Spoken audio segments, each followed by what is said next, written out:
যাই হোক, আমি সাইদিকে ফাঁসি দিয়েছিলাম, শুধু এইটুকুই বলি। সাইদির পক্ষে কিভাবে কথা বলে? সাইদি বলেন একজন মহাপাপী, একজন জঘন্য যুদ্ধ অপরাধী।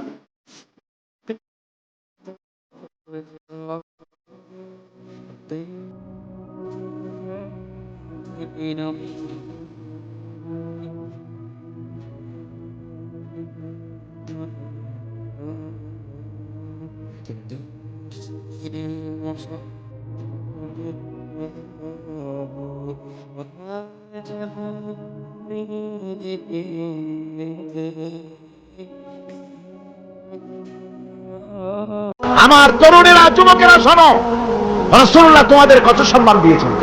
রাসূলুল্লাহ এক জায়গায় বক্তৃতা করতেছিলেন, এমন সময় দেখা গেল একজন তরুণ সাহাবী, নাম তার জারীর রাদিয়াল্লাহু তাআলা আনহু। চাঁদের মতো চেহারা তার ছিল, খুব সুন্দর চেহারা ছিল তার। হযরত জারীর বসতে না পেরে জায়গা পায় না, দাঁড়ায় আছে। রাসূল নিজের গায়ের চাদরটা খুলে জারীরের দিকে নিক্ষেপ করলেন, বললেন, জারীর দাঁড়িয়ে আছো, আমার চাদরের উপরে বসো। সুবহানাল্লাহ। হযরতে জারীর রাসূলুল্লাহর চাদর নিয়ে চুমা খাইতে লাগলেন আর বললেন, আকরামাকাল্লাহ কামা আকরামতানি ইয়া রাসূলুল্লাহ।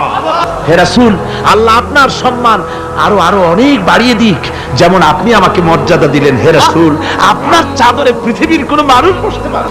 আমার তরুণ ভাইয়েরা, আমার যুবক ভাইয়েরা, তোমাদেরকে রাসূল মহব্বত করতেন, ভালোবাসতেন সবচেয়ে বেশি। তোমরা আজ বাতিলের শিকার। কার শিকার? বাতিলের শিকার।